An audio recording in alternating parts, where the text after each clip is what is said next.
Assalamualaikum, bersama dengan saya Cikgu dalam projek Aset Minta Right, Share dan Serit. Hari ini bersama dengan saya CBR 650R E-Clutch. Apa yang menarik kat motor ni? Jom kita review.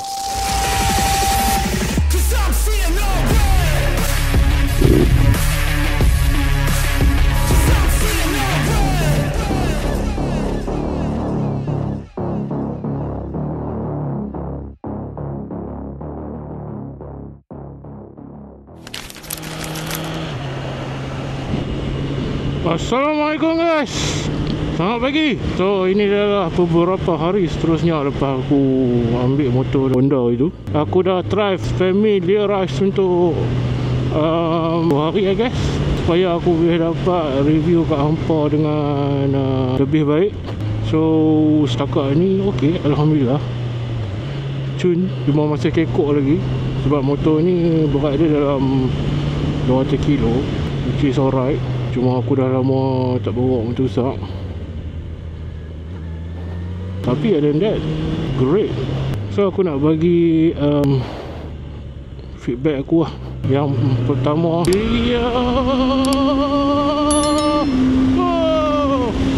okay, feedback yang pertama aku ignore lah aku punya keseronokan tu, sebab dah lama tak bawa motor besar ni. Cuma apa yang aku notice, ini bukanlah CBR 600R. Yang tu hampa kena faham. Aku ada buat video dalam TikTok. Ada orang cakap antara ni dengan ZX3R mana lagi elok. Jangan compare, sebab ni bukan dalam kategori super bike. Okay, bukan super sport lah. Dia lebih kepada sport touring actually motor ni. Sport touring. So dia tak sama lah. Itu satu lah. Lepas tu motor ni lebih kepada dia tune untuk daily ride. Sebab apa aku kata dia tune untuk daily ride? Dunia power, delivery sangatlah linear. Kalau kau nampak tadi, dia tak pergi macam tu. Dulu aku pakai aku pernah pakai lah SJ6, cara dia delivery power tak macam ni. Tapi once the gets to speed, memang laju lah. Tak kira lah motor apa pun, 500cc ke atas. Okay, sebelum tu aku cerita spek dulu. Motor ni 4 silinder, so maknanya ada 4 dapak bunyi. Kalau tukar exhaust memang cun, sedap lah bunyi dah. Lepas tu kuasa yang dia ada adalah 94 horsepower. Berapa aku tak pasti, aku tak tengok. Nanti tulis kat sini je. Curb weight dalam 200 lebih kilo, which is okay, nice. Suspension setup Showa depan belakang. Dan aku dah try dekat jalan-jalan yang tak rata, memang sedap bang. Berjaya menyerap hentakan. Dan paling best, sistem E-Clutch.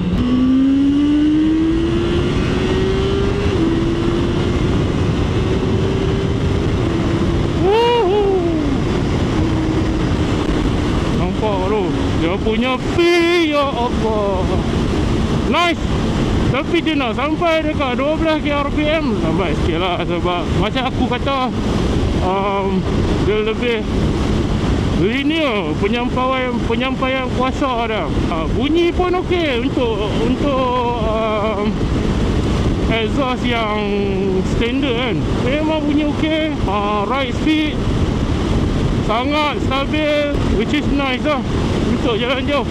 Dan aku hari first aku rasa sakit, tapi once badan hang dah familiarize, okay, no problem, nice dah. Get a good pedal glove, will be nice lah.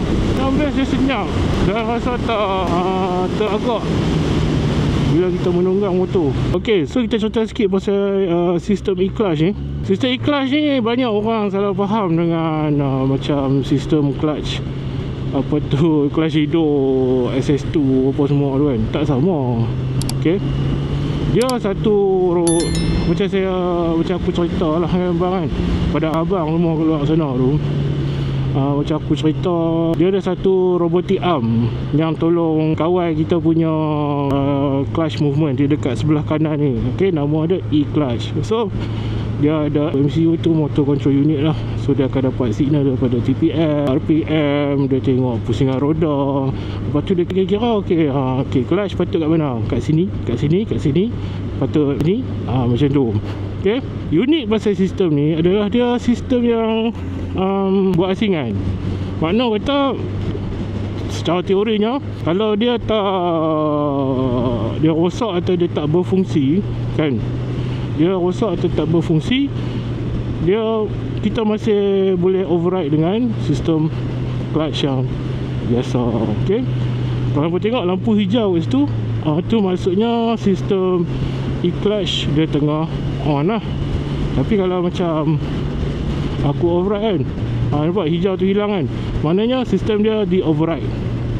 Itu the beauty of the system. Lepas tu dengan sistem ni hampa boleh, dia dah main sekali quick shift system, nak downshift pun boleh lah. Daripada yang aku faham lah, pada mulanya aku ingat dia ada auto blipper. Rupanya dia ada clever system lah, yang mana dia gabungkan sistem clutch tu, which is ada apa tu, orang panggil apa, slipper clutch, dengan dia tarik sikit untuk bagi kita turun dengan smooth lah. Tapi memang rasa smooth lah, tak payah nak auto blip. Maksudnya aku buat macam ni lah. Okay. Dan yang paling best, okay, contohnya kita ada kat gear 2, motor takkan mati lah. Bukan tak kat gear 2 lah, gear-gear yang lain pun sama. Nampak? So boleh maintain kat gear 2. Ada orang kata bang nanti kelas terbakar lah apa. Experience aku lah, sepanjang aku bawa gear 3, gear 2 ni kan, dia tak ada lah kata sistem e-clutch tu. Kalau kita main, dia akan bakar clutch kan. Tak, bila kita pusing, kita main takat nak baden kan. Yang ni aku rasa dia punya, dia lepas clutch tu, dia macam main dia tidak memakan diri.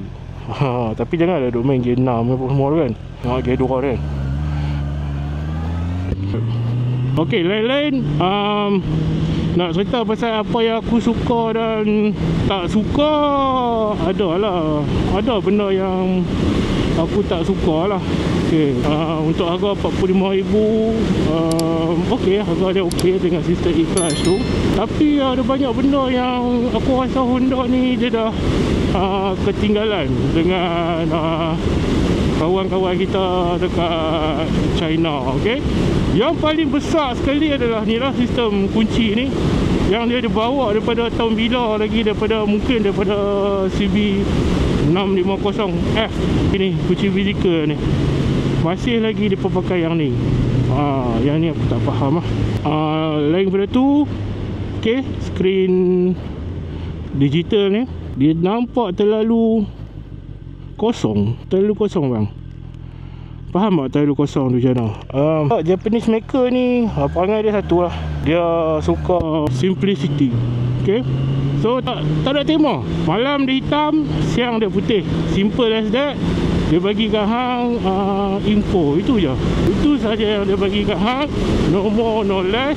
Lepas tu ada lah, okay, boleh tengok trip apa semua kan, average speed, itu sahaja. Okay. Dan riding mode tak ada riding mode. Kalau aku salah betulkan, tapi aku dah cuba godek sistem ni, memang tak ada riding mode. Tak ada sport ke, tak ada normal ke, tak ada. Tapi apalah sangat kan, cuma ada tu extra lah. Okay. Isi minyak hati ni aku try isi dalam 10 liter. So dia ada reserve tank. Aku rasa lah ada reserve tank. Ini aku kata nice, tak payah fikir, no decision making yang nak kena buat. Ada setengah orang kata ambil masa lah nak familiarize kan. Tak ada lah, start je, sehari 2 settle. So falsafah yang mereka cuba sampaikan, bila mereka eliminate the need to think about clutching, kita boleh concentrate pada benda lain, which is nak ambil line, for control, throttle positioning. Betul lah, memang betul. Bila aku dah eliminate satu tugas kat sini, kita boleh concentrate dekat tugas-tugas yang lain, which is betul lah. apa yang dia falsafah yang dia cuba sampaikan tu. Okay, macam aku sampai sini, nampak depan tu ada anjing. Aku dah tarik clutch, aku just turun gear. Dah, tak payah dah nak fikir kat sini. Saya dah nak fikir, okay, enjin nak mati, macam mana ni, aku nak kena brain hang, tak payah dah fikir dah benda tu. Macam tu. Okay, cakap sini kan, turun je, tak payah fikir, which is nice lah. Itu nombor satu lah. Balik pada benda yang aku tak suka. Nombor, tak apa jadi nombor dua. Nombor tiga, dia punya seat dia tak nampak, masih lagi tak nampak sukan lah. Belakang ni tak nampak tajam. Aku tahu concern dia untuk pilihan lah. Ramai jangan beli motor ni untuk buat pilihan kan. Dah rupa sukan macam ni, lain lah CB 650R tu yang naked tu, okey lah kan. Tu nombor 3. Nombor 4, benda kecil lah, signal masih dikongsi signal yang sama hang jumpa kat Vario, signal yang sama hang jumpa dekat Honda RSX. Signal tu lah yang dia pakai dekat CBR 650R tu, Vario tu. Tu CBR dia ada DNA CBR dekat Vario tu. Itu lagi apa lagi tapi aku tak do justice lah meter ni. Dia ada macam boleh connect bluetooth dengan telefon lah, dengan apps. So boleh nampak map apa semua dekat situ. Itulah. Lampu belakang slightly design lampu belakang slightly better lah daripada yang dulu. Tu je lah aku rasa. Lain-lain ok, design semua cun. Aku try tunjuk dekat orang still ingat motor ni adalah dalam kategori superbike.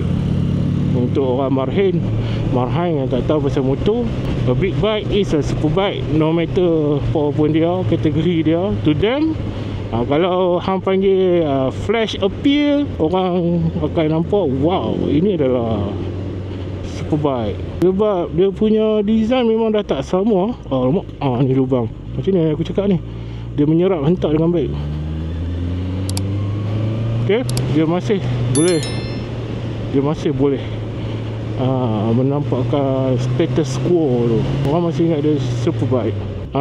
Kalau dibandingkan dengan first generation dia CB650F kan, tu macam Honda macam bagi lah 250, tapi design tu bagi kurang sikit lah, bagi nampak basic je lah kan. Dia pun ada duit pun macam tu. So filosofi dia dah berubah. Dia berjaya buat motor yang tak bergerak nampak laju.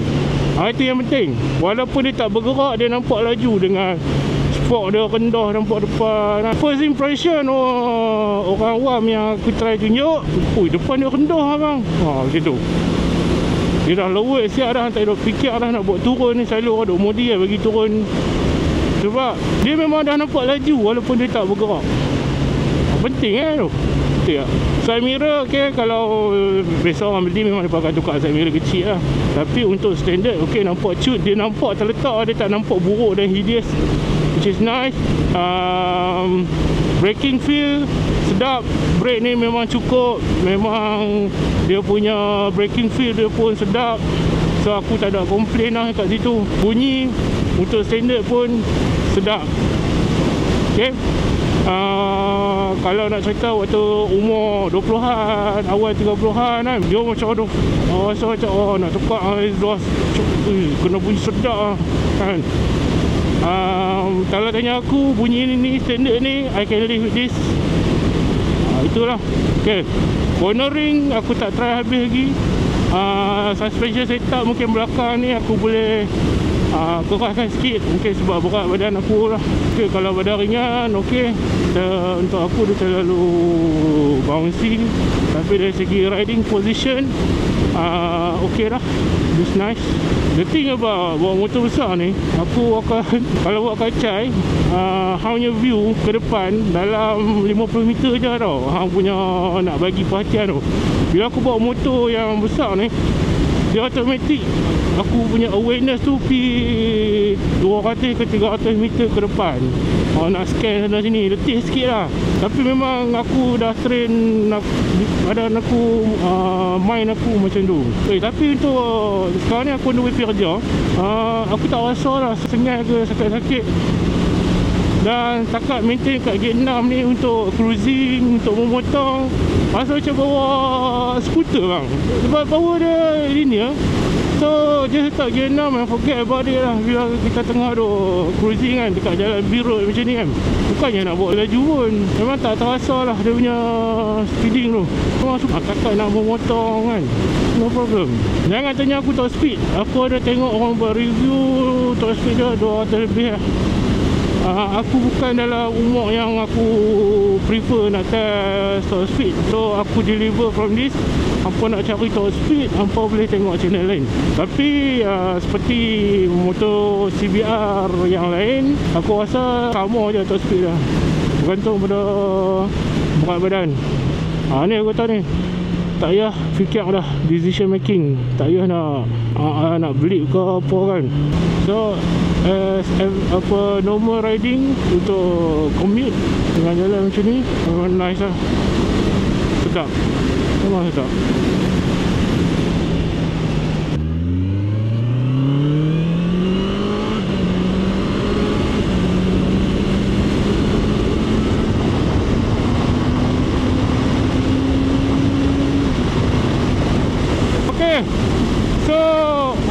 Untuk riding aku rasa itu saja lah kot yang aku boleh komen pasal riding ni.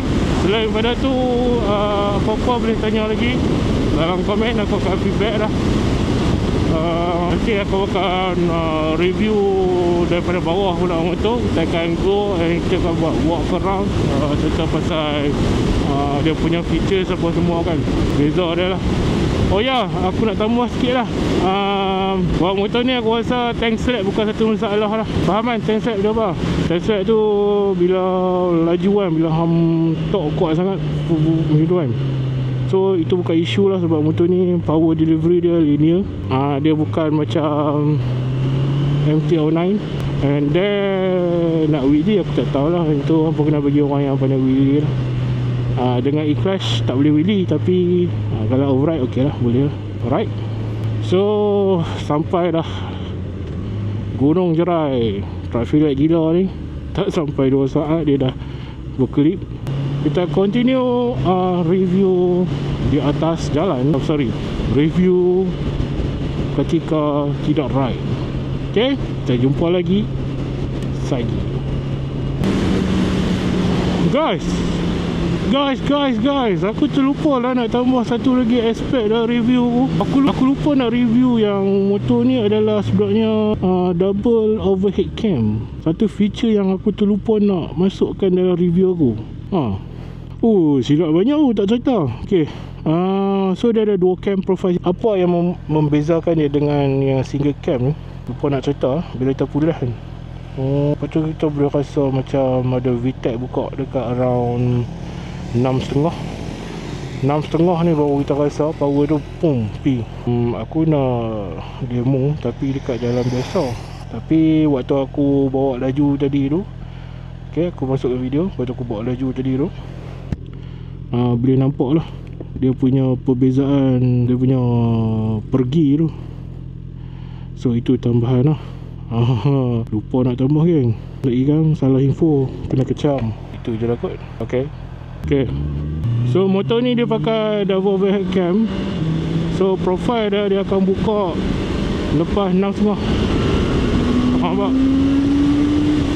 So lepas 6.5 dalam 7,000 baru dia buka. Tengok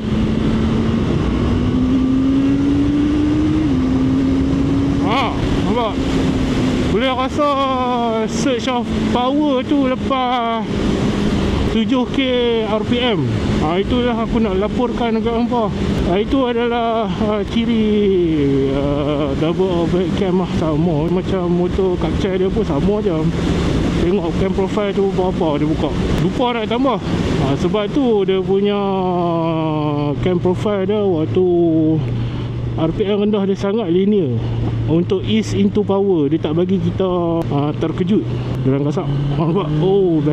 Best dengan view yang cantik. Memang mantap ride. Kisah burung-burung ni yang merintah. Apa kena masih terbiasa. Tapi okey lah nak jaga clutch kan. Daripada dia duk gesek kuat macam tu, kita auto grip kan dia. Dia ni lompat sikit. Yes, dia berjaya menghantar lompatan dengan baik. Setengah kalau suspension kita terlalu stiff kan, motor memang akan melonjak dan meluncur terbaik lah. Okay, panjang aku rasa video ni, dan aku nak kena edit nanti bagi pendek sikit. Okay, kita kembali lah lagi. Kita review bahagian bawah pula, ataupun ni video selepas aku review dia punya look.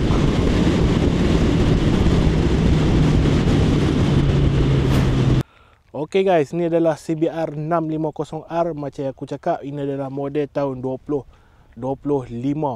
Motor ni dia ada banyak pembaharuan dari segi kosmetik, dan juga dekat dia punya enjin pun ada pembaharuan lah.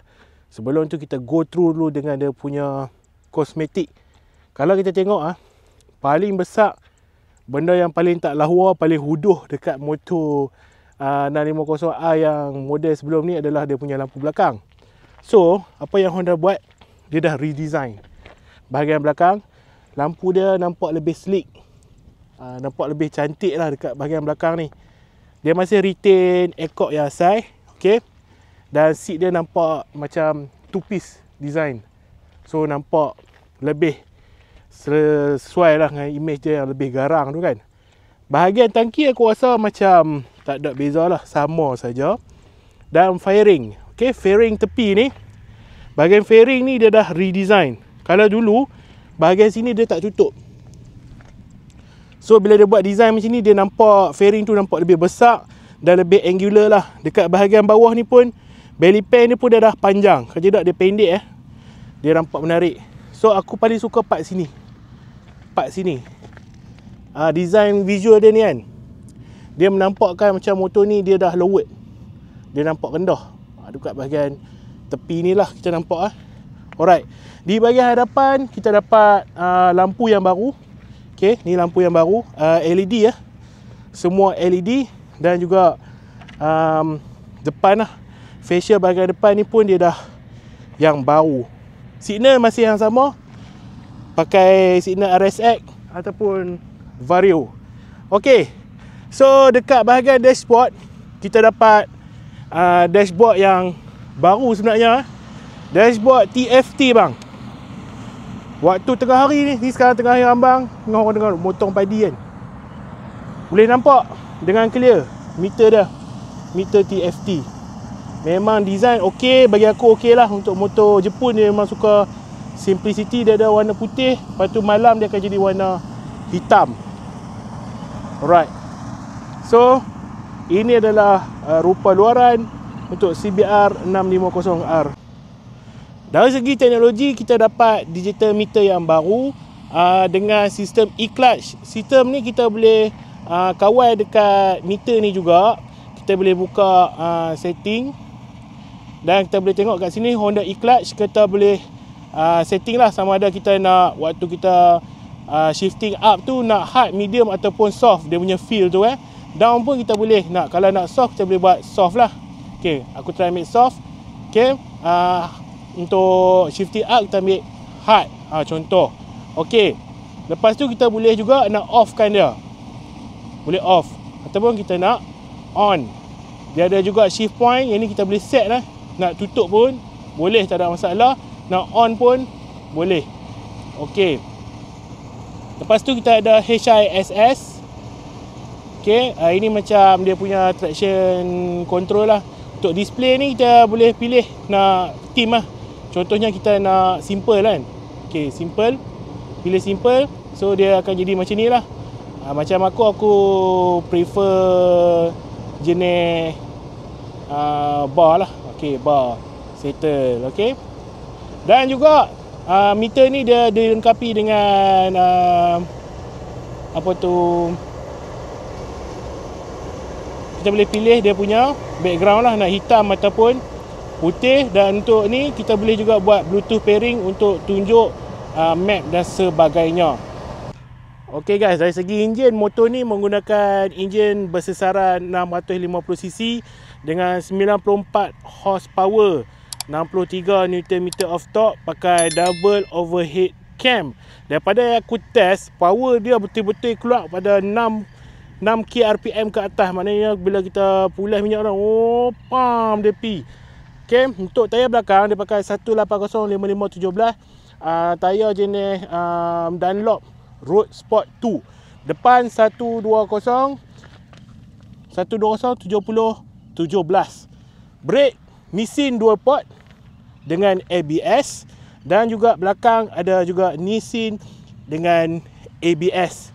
Untuk suspension kita dapat fork daripada Showa SFFBP, dan belakang samalah, okey, daripada Showa juga. Okey, macam mana bunyi motor ni? Bagi aku untuk exhaust standard okey lah bunyi mesin jahit tu, tapi ada ngaum dia juga. Okay, kita try start.